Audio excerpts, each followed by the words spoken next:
Assalamualaikum warahmatullahi wabarakatuh. Dan selamat pagi kepada semua student saya. Selamat istirahat di rumah sempena PKP ini. Jadi di samping kita berehat, mari kita sama-sama tengok apa yang kita boleh pelajari dalam waktu PKP ini. Okey, ini kita masuk pada bab 8 iaitu mengenai anggaran, pengukuran, kuantiti bangunan. Ini berkaitan juga dengan bab yang lepas yang berkaitan dengan dokumen jenis dokumen tender. Satu berdasarkan lamsam dan juga senarai kuantiti. Jadi untuk itu bab ni akan menerangkan macam mana kita nak dapat kuantiti itu untuk dimasukkan dalam BQ kita. Di antara tujuan-tujuannya seperti yang ada dalam modul kita juga, boleh tengok dalam muka surat 126. Tujuannya ialah menghasilkan senarai kuantiti dalam dokumen tender. Nak siapkan tender. Jadi biasanya ni QS yang buatlah, bukan kita sebagai teknologi ni. Biasanya kita kat site je. Jadi ini adalah salah satu kerja juru ukur bahan. Untuk mengira dan masuk bikin harga dalam tender lah. Kadang-kadang bila masuk projek lamsam, kita sebagai kontraktor kita kena kira sendiri kuantiti yang perlu dalam projek kita. Jadi kita kena buat jugalah thanking off tu sendiri. Dan juga membuat tuntutan bayaran kemajuan. Macam hari ini saya dah cerita, bayaran tuntutan kemajuan ialah berdasarkan bayaran bulanan. Jadi bila kita assign nanti, kita kena buat kiraan kerja-kerja yang telah dilaksanakan untuk buat tuntutan kepada klien kita. Jadi kita tahulah walaupun kita bukan QS, cara kasarnya kita mesti tahu prinsip-prinsip macam mana pengukuran itu dibuatlah. Dan juga kalau ada perubahan kerja lah. Perubahan kerja ni tak kisahlah sama ada kontrak itu berdasarkan lamsam ataupun serai kuantiti. So bila ada perubahan ataupun variation order yang kita belajar dalam kontrak tu, jadi kita akan kira jugalah dia punya pertambahan atau pengurangan yang berlaku. Dan juga untuk awal-awal tu kita anggarkan juga keperluan keuangan lah. Berapa agaknya duit yang diperlukan untuk beli bahan akan datang projek. Maknanya bila kita buat penjadualan tu, kita akan tengoklah dia punya stage ni nak pakai berapa banyak kuantiti, berapa keuangan yang kita perlukan dalam sesuatu projek tersebut lah. Dan juga ini juga data kepada kontraktor lah. Jadi kalau projek akan datang, kontraktor mungkin boleh buat dia base anggaran untuk projek-projek yang akan datang. Jadi untuk tu kita biasanya untuk pembelajaran ini kita gunakan SNM2 lah sebagai guideline macam mana kaedah kira. Sepatutnya semua teknologis atau jurutera kena tahulah kaedahnya. Mungkin kita kat site nanti kita tak akan buat pengiraan ni. Mungkin technician atau supervisor yang buat. Tapi kita sebagai orang yang kat atas, kita akan semaklah apa yang dikira, adakah betul atau tidak untuk mengelakkan pembangkitan semasa berada di tapak bina. Jadi tu cuba tengok muka surat 127 dalam modul kita ni. Okey, ni saya terangkan sikit lah. Kita ada 8 laju lah dalam satu muka surat ni. Ni info ni kita akan bagikanlah kepada dua bahagian. Ni kertas awak ni. Dua bahagian. Kita ada 1, 2, satulah. Okey. Ada 4, makna ni untuk satu bahagian. Ni bagi satu untuk bahagian 2 lah. Tapi dalam pengajaran ini kita buat satu muka surat ni buat 4 laju je sebab kita ni baru nak belajar kan. Jadi nanti tulisan mungkin besar sikit, tapi kalau dah expert, ini adalah yang diberikan kepada QS macam mana nak buat. Ini kita standard sebab kadang-kadang ni kita buat take off ni kita akan berhenti satu hari nanti, orang lain akan tengok kita punya kerja. Jadi semestinya tulisan awak mesti difahami oleh semua orang. Okey? Ingatan juga salah satu prinsip dia ialah tak boleh pakai pensel. Kena pakai pen lah sebab data kita ni, kiraan kita ni akan disimpan tempoh yang lama. Kalau pakai pensel nanti dia hilang. Okey? Kena pakai pen warna hitam ataupun warna biru, dan kalau ada kesilapan kita gunakan warna merah. Pen warna merah lah Okey, untuk tu saya terangkan laju-laju dia lah yang ada yang dalam ini namanya dimensi paper ataupun kertas dimensi lah. Kita ada 4. Okey, kat atas ni kena letak tajuk lah, tajuk projek kita. Tak boleh kamera lah ni, saya pakai ni sebab ni je dia yang kat rumah, semua kat office. Okey, yang bawah ni kena letak muka surat ni. Ni, contoh di satu. Setiap kali kita buat sebab bila kita buat tu kita akan banyak buat helaian dia. Ataupun ada projek lain. Jadi kena ada yang ini dan yang ini. Itu penting lah. Tiap kali buat muka surat huruf kena letak muka surat dia. Okey, laju pertama ni kita namakan laju pertama lah. Kat sini ialah tempat untuk pendaraban kita lah. Okey, yang ini untuk dimensi kita. Yang ini untuk jawapan dia. Yang ini untuk description je lah. Ni description. Ini dia jawapan. Kiraan kita. Ini dimensi dia. Ini pendaraban dia kalau ada. Nanti kita akan terangkan lah macam mana perkara ini digunakan. Dalam description ni kita akan terangkan macam mana ukuran itu boleh diperolehi. Boleh juga gunakan lukisan. Setengah orang dia tak boleh nak buat dalam ayat, boleh juga dilukiskan supaya orang lain nanti tengok aja macam mana dapat dimensi tu, dia boleh letak kat sini, dia boleh refer apa yang kita lukis kat sini. Okey, ni contoh dia. Katalah kita ada lukisan ni ni saiz kita punya pad footing asas pad asas pad kita contoh je lah 1000. Semua ukuran mesti dalam bukan mesti. Kalau kita tengok lukisan ni kita dapat biasanya dia standard, dia akan pakai milimeter.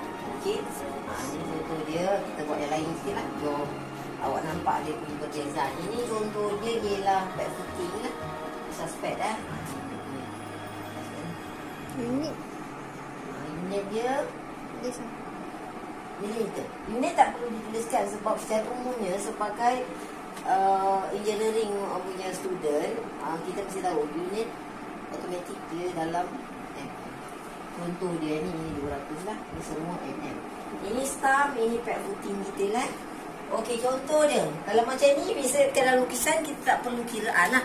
Ni panjang lebar dia 1000, ini 1.5 meter lah dia punya. Dan tinggi ketebalan dia punya pad footing ialah 200. Jadi penulisan dia mesti dimulakan dengan panjang dia lah ni. Jadi kat sini kita tulis 1.50 lah.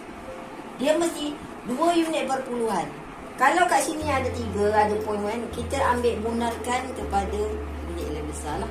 1.5 darab dengan, contohlah ini untuk cari isi padu 1.0 ialah apa? Lebar dia. Okey. Panjang, lebar, lagi satu.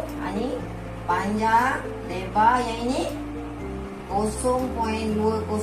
Apa dia? Tinggi.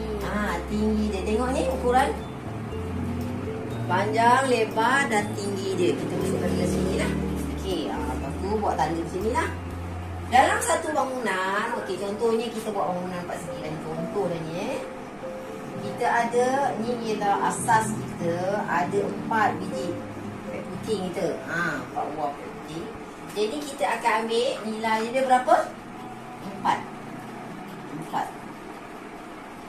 Kalau ada banyak bangunan, katalah ni ada satu blok, ada satu blok lagi kat sana, ada blok satu lagi lah, ni blok pertama. Blok 1, blok 2 katalah ada 2 blok. Kita darabkan aja 4 tu dengan 2. Ini bermaksud strok ni ialah 4 darab 2. Okey. Jadi kita buat calculation dia, jawapannya ialah 4 darab 2 1.5 darab 1.2 1.0 darab 1.2. Kita dapat jawapan dia. Mana calculator ni? Calculator dia 7.25. Berapa? 7.25. 7.25. Betul ni? Ya ke? Kali 28. Bukan lah.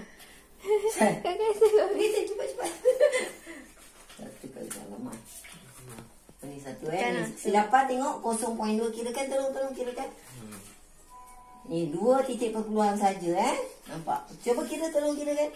1.5 darab 1 darab 0.2 darab 4 darab 2. 2.4. Jadi ni jawapan ni kita letak kat sini lah, 2.40. Apa nak tulis kat sini description dia? Kita kena tulis. Contohnya biasanya kalau asas ni kita ada banyak jenis dalam satu bangunan, biasanya ada banyak jenis asas. Dia akan tulis type A, type B, type C. Assume this, ini ialah type A. Contohnya, jadi kita tulis kat sini concrete Contohnya konkret kena bagi tahu konkret tu grade dia berapa. Grade tahu grade maksudnya kekuatan pada hari ke-28 dalam kilonewton per meter lah. Contohnya ini konkret grade grade 30 for pet footing. Okey, kat dalam description ni kita boleh gunakan ringkasan saja. Konkret CONC RET kita pakai CON saja. Grade kita pakai GR aja. Footing FTG je. Tapi pastikanlah semua ringkasan singkatan ini semua orang faham. Jangan awak semua faham pula. Sebab yang akan tengok akan datang bukan kita, orang lain ni. Jadi pastikan semua faham lah. Ini ni kaedah cara pengiran. Boleh faham ni? Okey. Ini kalau darab. Tapi kalau kita ada banyak lagi lah cara-cara dia. Okey, berkaitan. Ini kalau untuk cube lah. Meter cube Kalau meter square mungkin kita bawa macam ni lah. 1.50 dapat jawapan lah.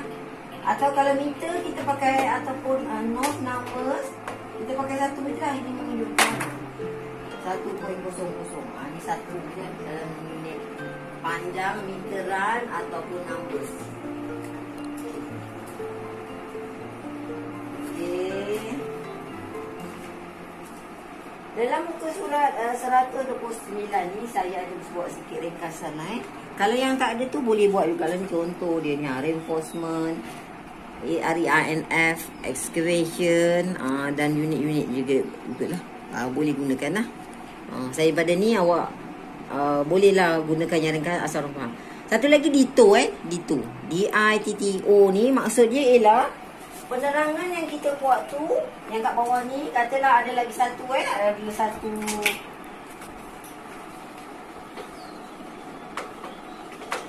ni kita buat tadi type A. Katalah ada satu lagi type B, katalah 2.0. Dia punya size lah panjang 1.50 darab dengan 0.30. Katalah ni ada, katalah ada 10 macam tu. Dapat jawapan ni, kita boleh buat ke sini je. Type B gitu. Sama dengan kat atas. Maknanya penerangan kita jenis ni, tapi penerangan dia sama dengan kat atas. Kita boleh pakai gitu. Boleh tulis IED.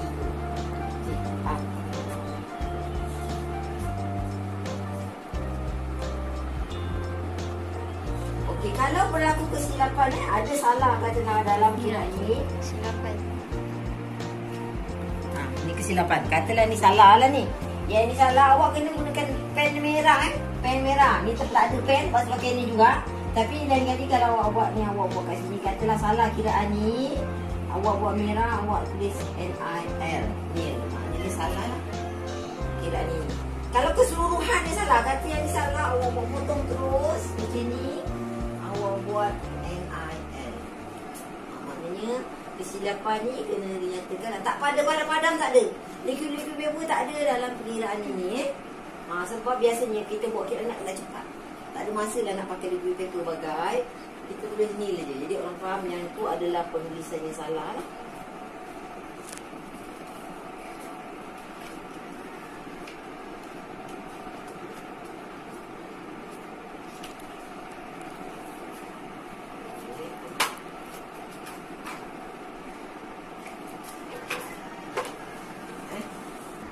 Dah.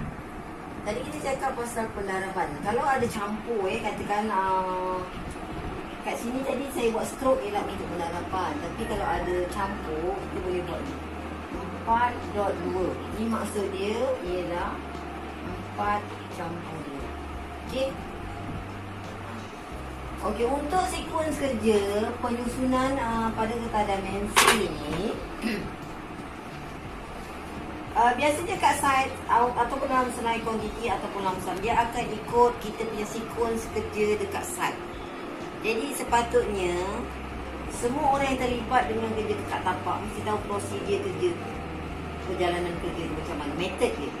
Lepas kerja A, kerja B, lepas kerja B, kerja C. Kita tahulah. Sebab kita akan buat cara penulisan gemiran ni menggunakan step-step kerja kita. Because the video is a bit long, part 2 link under the description below. Thanks for watching.